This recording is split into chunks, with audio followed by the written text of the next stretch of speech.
Everyone welcome back to my channel. কলিজার ভাই বোনেরা, আপনাদের প্রতি রইল অপ্রান্ত ভালোবাসা ও অভিনন্দন। ভিডিওটি দেখার আগে সবার কাছে ছোট্ট একটি রিকোয়েস্ট করতে চাই, যারা ভিডিওটি দেখবেন তারা ভালো ভালো কমেন্ট করবেন আর একটি করে সাবস্ক্রাইব করবেন, কিন্তু লাইক করতে ভুলবেন না। আপনাদের ভালোবাসা পেলে এরকম ভিডিও আরও দিব। শত ব্যস্ততার মাঝেও ভিডিওগুলো বানাতে আমার অনেক কষ্ট হয়। এই ভিডিওটি অনেক মানুষ দেখবেন, তাই একটি করে কমেন্ট করে পাশে থাকবেন। আর যারা আমাকে ভালোবাসেন দয়া করে শেয়ার দিয়ে যাবেন। আর যারা আমাকে ভালোবাসেন সর্বদা এভাবেই ভালোবেসে যাবেন। Love you all. তাহলে কথা না বাড়িয়ে ভিডিওতে চলে যাব। পারলে ভালোবাসবেন, না পারলে কখনো না পারলে কখনো মিথ্যা প্রশ্রয় নেবেন না। আর না পারলে মিথ্যা প্রতিশ্রুতি দিয়ে কারো সামনে যাইবেন না। একটা মানুষকে ভালোবাসতে বাধ্য করে, তাহলে তুমি নিজে কেন চেঞ্জ হয়ে যাও? প্রথম অবস্থায় সে তোমাকে ভালোবাসতে তো চায়নি, সে তোমার জন্য পাগলামিও করেনি। একটা মানুষ যখন তোমাকে পাত্তা দেয় না, তার জন্য তুমি কত কিছুই না করতে পারো। এমন একটা ভাব দেখাও নিজের মধ্যে, যেন তুমি তার জন্য সবই করতে পারবা। একটা মানুষ যখন পাত্তা দেয় না, তখন তুমি তার জন্য কত কিছুই না করতে পারবে। একটা পর্যায়ে গিয়ে তুমি তাকে বাধ্য করে ফেলো সে তোমাকে ভালোবাসার জন্য। তুমি সবার মতন না, সবাই একরকমের হয় না। তুমি যা বলবা তাই হবে, তুমি যেভাবে বলবা ঠিক আমি সেভাবেই চলবো, মানে যে কোনো কিছুর মূল্যে তুমি সেই মানুষটার হাত ধরতে চাও। সারা জীবনের জন্য তুমি তোমার লাইফে পেতে চাও।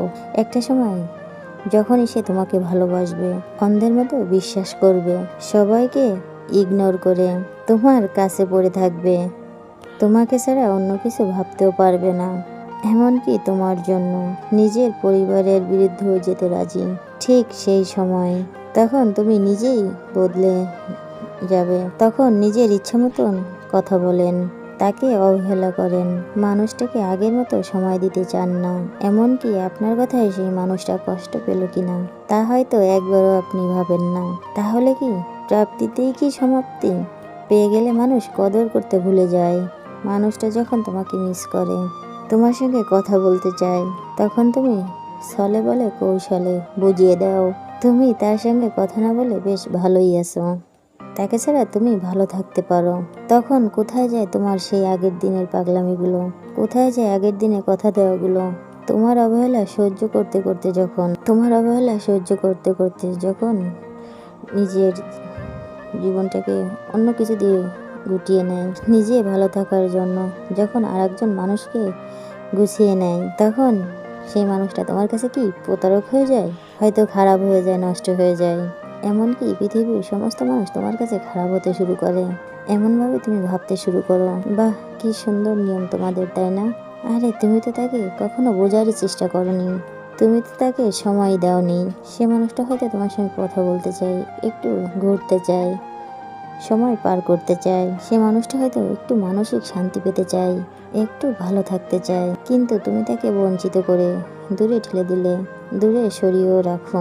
একটা সময় পর সেই মানুষটাকে তুমি মানসিক রোগী বানিয়ে ফেলো। একটা মানুষ কতদিন তোমার পিছনে পড়ে থাকবে? একটা কথা কিন্তু মাথায় রেখো, সবকিছু শেষ আছে। তোমার পিছনে পড়ে থাকা মানুষটাও কিন্তু একদিন হয়তো বদলে যাবে। তোমার পিছনে পড়ে থাকা মানুষটাও একদিন বদলে যাবে। সবকিছুর একটা শুরু শেষ আছে। তখন হয়তো সেই মানুষটা নিজের সুখ খুঁজে নেবে, তখন সেই মানুষটা অন্য কোথাও নিজের সুখটা খুঁজে নেবে। কারণ সেও তো একটা মানুষ, তারও তো ভালো থাকার অধিকার আছে এই পৃথিবীতে।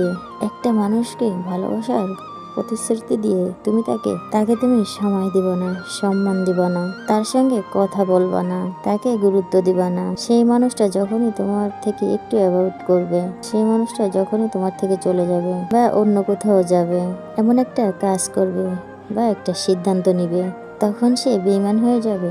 সরি, হয়তো তোমাদের নিয়মের সঙ্গে এক হতে পারলাম না, তারও তো একটু ভালো থাকার অধিকার আছে। এত কিছু না করে কি হয় একটা সুন্দর সম্পর্ক কন্টিনিউ করতে? নিজে চাইলে সব কিছুই সম্ভব। অপর সাইডে মানুষটাকে সম্মান করতে শিখুন, কারণ তারাও মানুষ, তাদেরও সুন্দরভাবে বেঁচে থাকার অধিকার আছে। পারলে ভালোবাসবেন, না পারলে কখনো মিথ্যা প্রতিশ্রুতি নিয়ে আপনি কখনো সামনে এগোবেন না। কারণ একটা মিথ্যা প্রতিশ্রুতিতে হয়তো আপনার একটা ভালো মানুষও খারাপে পরিণত হয়। মিথ্যা আবেগ, কারণ এই পৃথিবীতে ভালো থাকার অধিকার সবারই আছে। জীবনের সব থেকে বড় ভুল ছিল যেটা আজকে আমি বুঝতে পারছি, অন্তর থেকে দেওয়া অভিশাপ কখনো বিফলে যায় না। হয়তো একটু দেরি হয়, ঠিকই কবুল হয়। আমি আমার চোখের সামনে কত নিয়ারেস্ট মানুষদের পর হয়ে যেতে দেখেছি। আর অন্য মানুষ কিভাবে আপন হবে। প্রিয় মানুষের কষ্ট পেয়ে হয়তো তুমিও একদিন শিখবে, এই দুনিয়াতে আল্লাহ ছাড়া কেউ আপন নয়। অন্যকে কাঁদানোর যন্ত্রণা তুমি সেদিনই বুঝবে, যখন তোমার চোখের জল অন্য কারোর জন্য পড়বে। কষ্ট হলে যে চোখে জল চলে আসবে তা কিন্তু নয়। অনেক সময় হাসির মধ্যেও অনেকটা কষ্ট লুকিয়ে থাকে। প্রিয়, তুমি এমন মানুষ কোথায় পাবে যাকে তুমি কুকুরের মতো অবহেলা করেও সে তোমাকে পাগলের মতো ভালোবাসে। দুঃখ আমার নিত্য সঙ্গী, সুখগুলো আমার কারাগারে বন্দি। একটা মেয়েই বোঝে জীবনটা আসলে কতটা কঠিন। ইচ্ছা থাকলেও সবকিছু সে করতে পারে না। লেবু বেশি চিপড়েলে হয়তো তিতা হয়ে যায়, ঠিক তেমনি কিছু মানুষকে নিজের থেকে বেশি ভালোবাসলে তার অহংকার বেড়ে যায়। বাস্তবতা কঠিন হলেও মেনে নিতে হয়। কিছু মানুষ হৃদয়ে থাকবে, ভাগ্যে নয়। অপমানিত স্থানে দ্বিতীয়বার ফিরবেন না। যোগাযোগের তৃষ্ণায় শেষ হয়ে যাবেন, তবুও দ্বিতীয়বার ফিরবেন না। কষ্ট সে তো প্রিয়জনের দেওয়া শ্রেষ্ঠ উপহার। সময় তার জন্যই নষ্ট করেন যে সময়ের মূল্য দিতে জানেন। নিজেকে এমনভাবে তৈরি করো তোমার খারাপে সে আফসোস করবে, আর যে পাবে সে তোমাকে শুকরিয়া করবে। কষ্ট পেও না, মানুষ এমনই হয়। প্রথমে পরিচিত হবে, তারপর মায়ায় জড়াবে। যখন দেখবে তুমি তাকে ছাড়া বাঁচতে পারবে না, তখন সে তোমাকে মাঝপথে ফেলে চলে যাবে।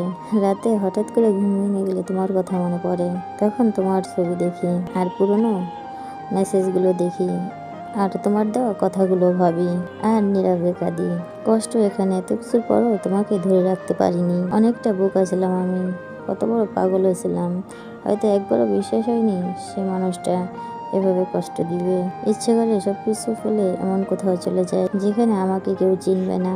সে ছেড়ে যাওয়ার পরে হয়তো বুঝতে পেরেছি আমি তাকে পাওয়ার জন্য কতটা নিচে নেমেছিলাম।